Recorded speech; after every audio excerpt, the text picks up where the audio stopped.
안녕하십니까. 만포사적 포기와 이생규정전을 통해 본 전기소설의 비극성과 방해인 문학의 면모에 대해 탐구한 21205 김시우입니다.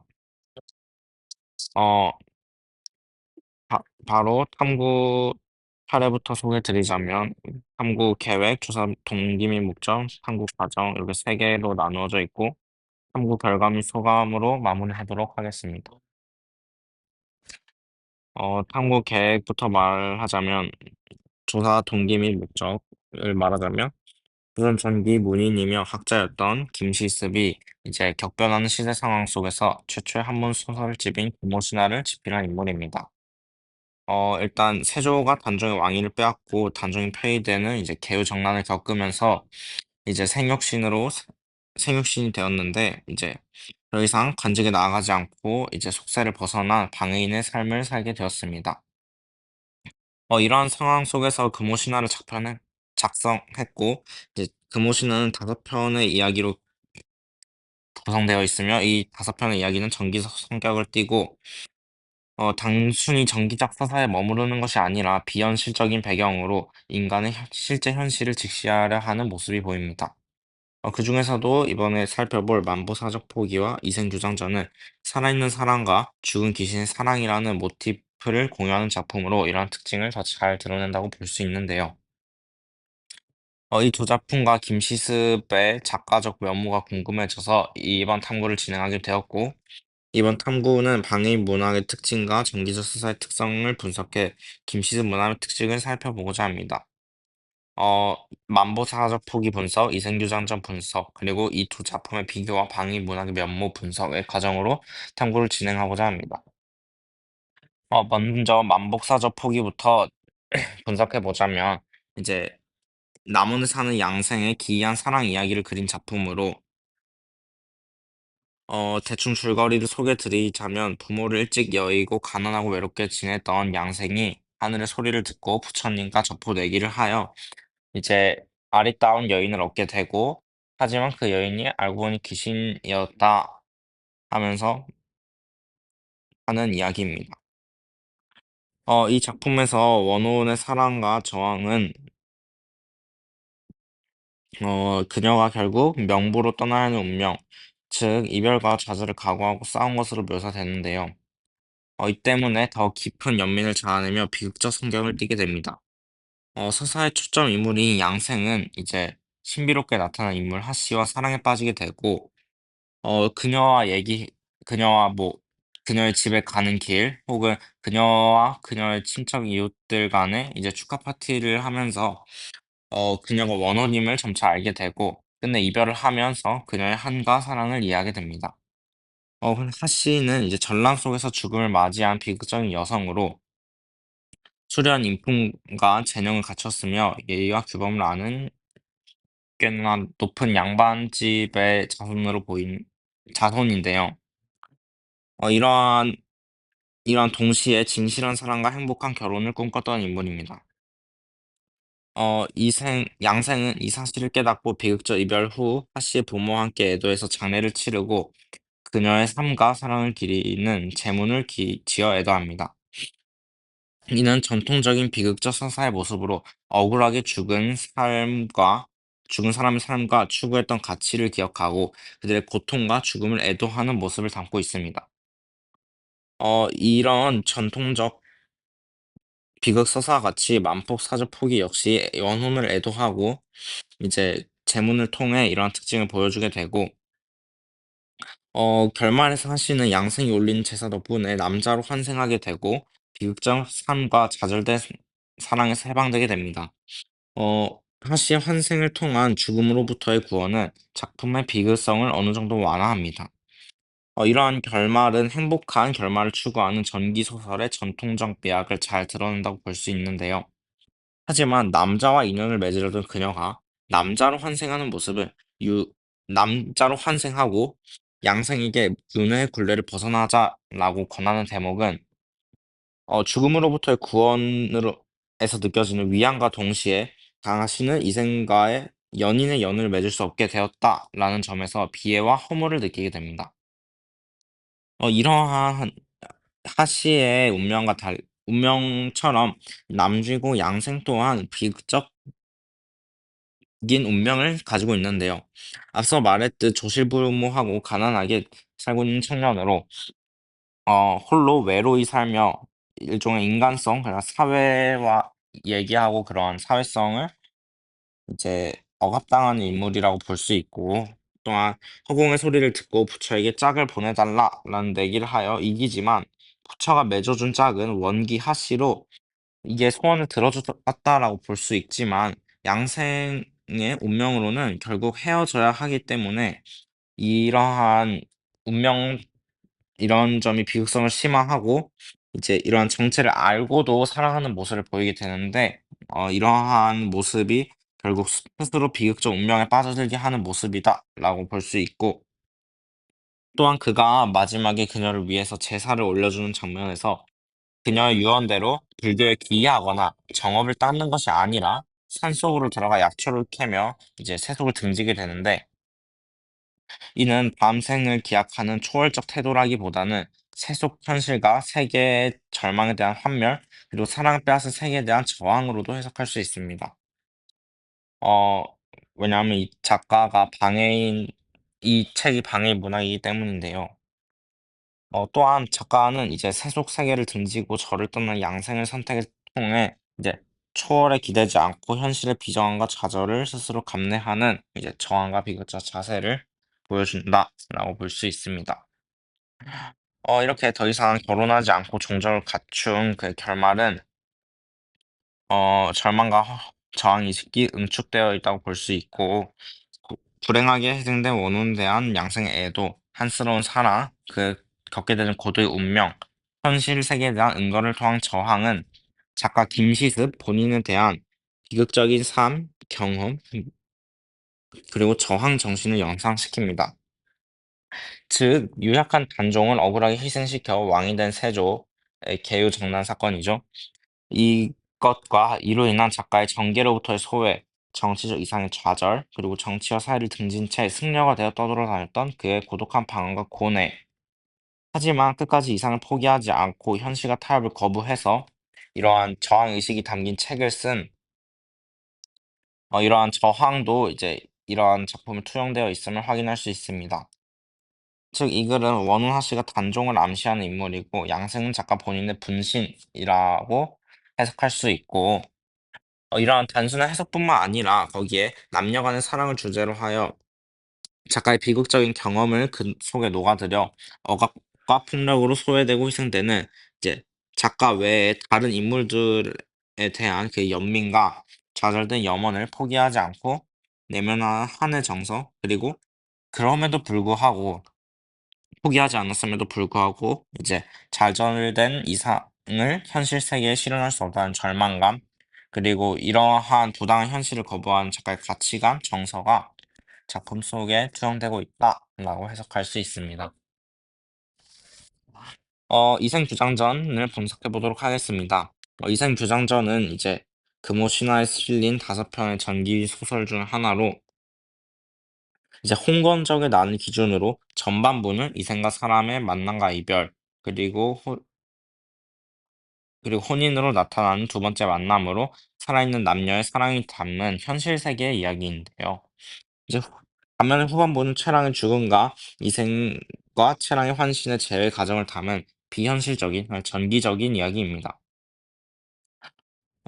제목에서도 알 수 있다시피 이생이 서당에 다녀오던 중 담 너머로 최랑을 보게 되며 이제 사랑을 쌓게 되고, 등, 이제 다시 사랑 쌓게 되고, 이제 아버지에 의해 이제 울주로 보내지면서 멀어졌다가 다시 결혼하면서 만나고, 그러면서 최랑이 정조를 지키기 위해 죽었다가 다시 환신으로 찾아오는, 그리고 마지막에 영원한 이별을 구하는 총 3번의 만남과 3번의 이별로 구성되어 있다라고 볼 수 있고, 작품 속 이제 두 주인공은 제주와 인품을 두루 갖춘 제자 가인형 인물로 이제 전기 문학의 특징을 여기서도 보여준다라고 볼 수 있고, 능력과 외모가 출중해 사람들이 칭찬하는 이상적인 인물로 묘사됩니다.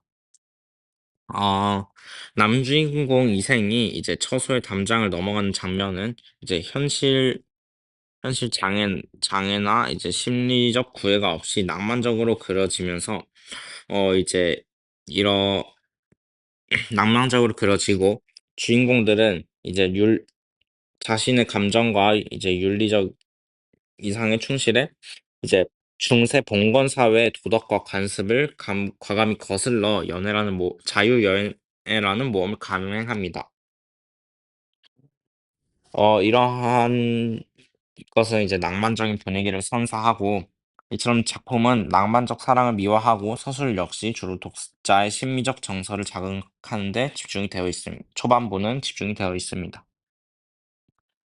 이 사랑은 낭만성으로서 현실의 봉건적 억압을 넘어서려는 이제 요구와 감정에 충실한 태도를 보여주게 되고, 진보적 이제 행동 의식이 드러나게 되고, 또한 그 가부장적 사회에서 여성은 대부분 억압받는 사람들이지만 여주인공 최랑은 부모를 설득하고 그리고 아버지가 간청하게 해서 이제 결국 결혼을 성취하게 하는 모습을 통해 엄격한 봉건 가부제의 현실적인 이 간청을 해서 이제 혼인을 결국에 이 상호 허락하에 이제 아버지, 어머니 그런 부모님들 허락으로 결혼하게 되는 장면은 봉건 가부장제의 현실적인 위력이 나타나서 이제 사실성을 띠게 되지만 이제 이러한 여성이 이제 주체적으로 하는 모습은 이제 전통적인 봉건 사회의 질서를 약간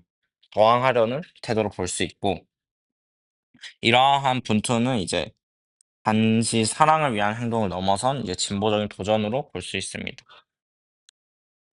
또한 이제 그녀가 이제 차라리 같이 못 살면 차라리 죽겠다라고 말하는 그 장면에서는 남녀가 서로 사랑하는 것은 인간의 가장 중대한 정이라는 선언을 하게 되는데요. 어, 이는 당시로서 매우 진보적인 인간관과 윤리관의 표현입니다. 이와 같은 윤리의식 속에서 채랑의 절대적 사랑은 열정뿐만 아니라 도덕적 이상의 근거와 결단이었다고 볼 수 있고, 그리고 후에 이들이 결혼 후에도 서로 사랑하고 동경하는 모습을 보여주게 되는데요. 이러한 모습을 보여주면서 이것이 이제 단순히 이성적 그런 연애 감정이 아닌 뿐만 아니라 이제 도덕적 이상에 충실했다라는 것을 설명함으로써 이러한 행동이 나쁘지 않게 보이게 함으로써 이제 봉건적 질서에 약간 저항하는 그런 모습을 보여주게 됩니다. 어, 이러, 이러한 이생규장전의 사랑은 전란이라는 돌발적인 사건으로 인해 비극적 반전을 맞습니다. 이제 홍건적인 난이 발생하면서 최랑 정절을 지키기 위해 오랑캐 폭력에 맞서지만 죽게 됩니다. 그리고 김대습이 살던 당대는 이제 평화로운 시기가 임진왜란이 일어나기 전까지 조선은 근 200년간 이제 전쟁이 없었는데 이제 그 전쟁이 없는 그 200년간의 일이었기 때문에 나름 평화로운 시기였다라고 볼 수 있지만 이제 전란을 배경으로 하면서 전란의 야망성과 폭력을 보여주게 되는데 이는 이제 현실의 실체를 보여준다라고 할 수 있습니다.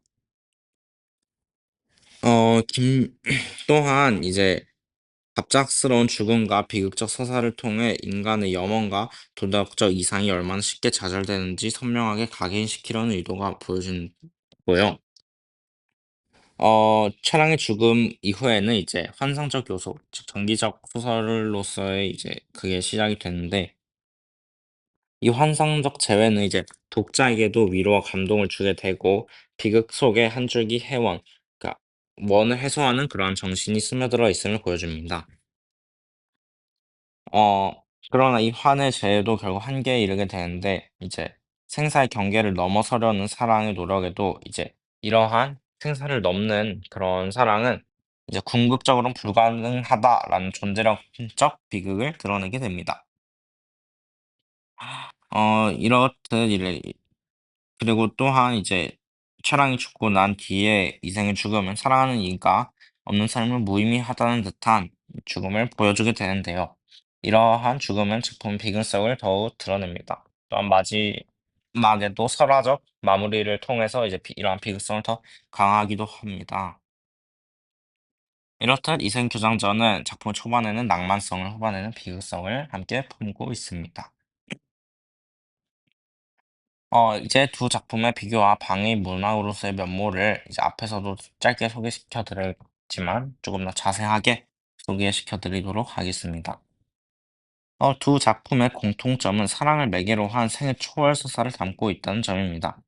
한 남자와 죽은 여자가 맞는 애정은 현실의 한계를 넘는 강연한 의지를 상징하고, 이제 또한 한, 배경이 한국이다. 주인공이 민주 또는 신흥사류 출신의 인물로 이제 도덕성과 자주성을 강조한다. 불교적, 도교적 요소를 담아 생사윤회 또는 도달할 세계를 이제 함께 얘기하고 있고, 이러한 모습은 귀신의 출현과 불교 수행에 대한 충고와 여신의 환생으로 귀신 등장과 명운 사후세계 암시로 이제 현실 너머의 가능성을 보여준다는 이제 단순한 이제 서사적인 특징을 갖고 있고, 어, 그리고 또한 이 두 작품 모두 이런 비현실적인 소재를 현실을 직시하고 이를 비판하는 수단으로 활용한다라는 장점이 있습니다. 장점이, 공통점이 있습니다. 결국 주인공들이 생사와 결별함으로써 현세에 대한 극단적 거부 의지를 표현하고, 어, 하지만 이제 주인공과 배경의 동기 면에서 차이가 뚜렷한데, 이제 만복사적의 양생은 이제 애초에 부모가 없는 은둔자로 출발하고, 이제 처음부터 이제 환상적인 그러니까 전기적인 요소를 드러내면서 처음부터 이제 원기 하씨랑 이제 인연이 되게 되지만, 이생교장전은 초반에는 현실적인 모습을 보여주게 되고, 유교적 교양과 과기 합격의 이력이 있는 선비로서 이제 여기 부모 없는 은둔자와 약간 비교된다라고 할 수 있고, 또한 이제 부모 효도라는 전통적 도덕 규범을 이제 물론 후반에는 무덤을 해주고 이제 효도를 예로서 효도하고 예로서 장례를 지른다라면 지키긴 하지만, 초반에는 이제 인사를 아침에 드리고 나와야 하는데 그런 모습을 보이지 않고 사흘 동안 이제 몰래 하씨를 만난 장면에서 이제 이러한 규범을 거스르면서 사랑을 선취하고 있는 모습을 볼 수 있고, 이런 최초에는 현실적 차원에서 이루어지지만 흥골적인 난으로 통해 이제 죽은 채랑과의 재회를 하게 되고 초월적 국면으로 전개됩니다. 또한 이는 작품 결말도 다르게 되는데요. 양생은 귀신과의 이별 후 스스로 유랑 은둔을 지속하는 여지가 암시되는 반면, 양생은 귀신과의 이별 후 이생은 인연이 끊긴 뒤 병을 얻어 죽음으로 모든 것을 종결짓습니다. 이렇게 단순히 서사적인 특징에서의 공통점과 차이점이 있는 반면에 방해인 문학으로서의 공통점과 차이점도 살펴보도록 하겠습니다. 일단 둘 다 조선 초기에 창작된 한물 소설로서 작가의 방해인적 세계관이 반영되어 있는데요. 어, 살아있는 남녀 사이보다 이제 더 강렬한 사랑의 의지를 이제 산자와 귀신의 사랑을 통해 드러내면서, 하지만 이 사이에는 이제 부조리한 현실의 장벽이 있다라고 해석할 수 있고, 이러한 서사는 김시습이 세속의 권위와 제도에 반발하여 자유로운 인간 욕망을 옹호하고자 하는 모습과 닮아 있습니다. 이제 두 작품의 주인공들은 모두 기존 질서에서 밖에서 행동하거나 결국 세속을 등지는 결말에 이른다는 점에서 이제 방향적인 위치를 어, 공유하게 됩니다.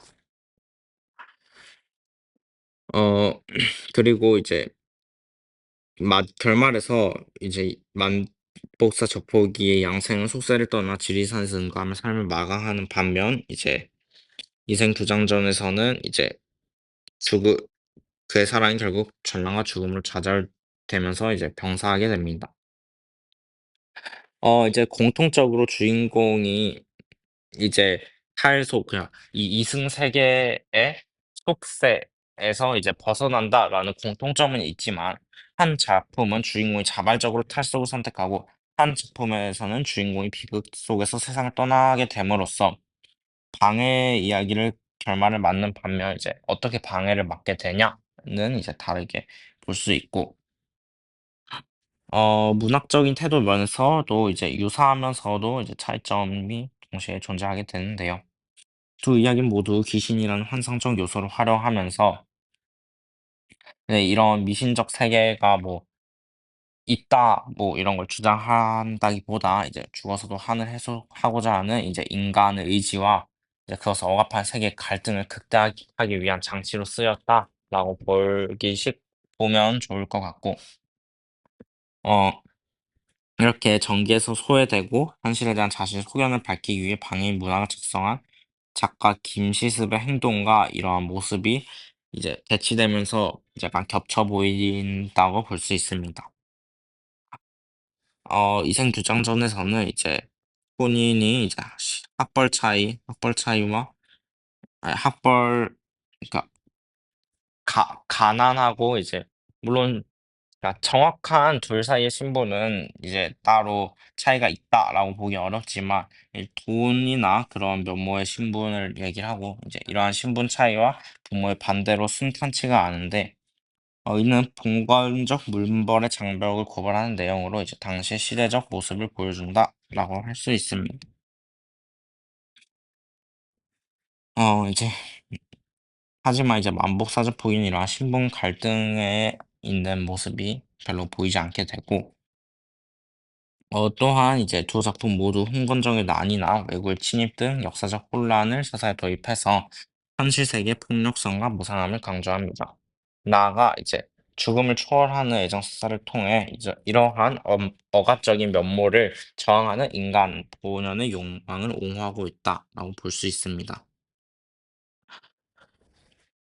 결말에서도 아까 말했다시피 만보삭저 포기는 여기가 윤의 해탈을 권유하고 이제 주인공이 은둔을 택하게 함으로써 이제 도교적 불교적 초탈의 가능성을 시사합니다.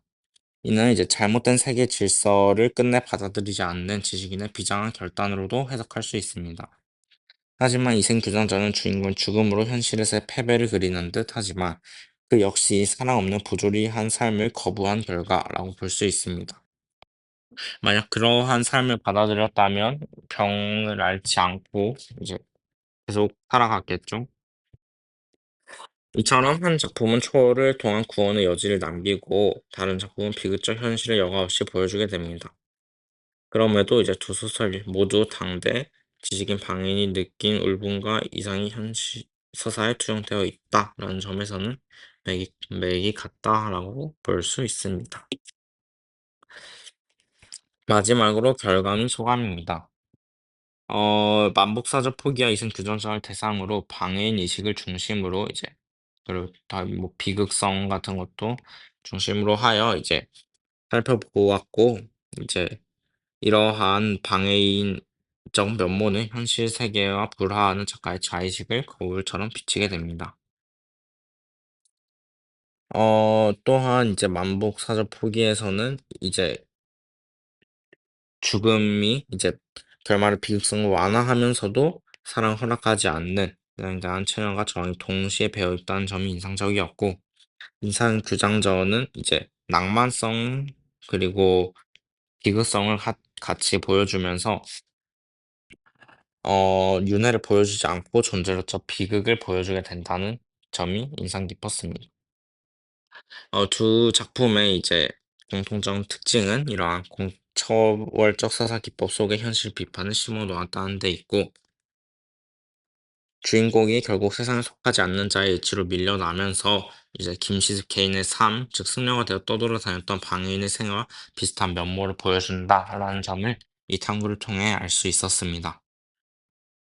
즉 결론적으로 이번 탐구를 통해 김시습 문화 비친이 복합적 사상을 입체적으로 확인할 수 있었으며 동시에 환상적 서사가 담긴 이야기가 단순히 서사적 즐거움을 위한 장치가 아니라 현실의 고통과 인간의 욕망을 조명하는 거울의 역할을 한다는 점도 체감하게 되었습니다.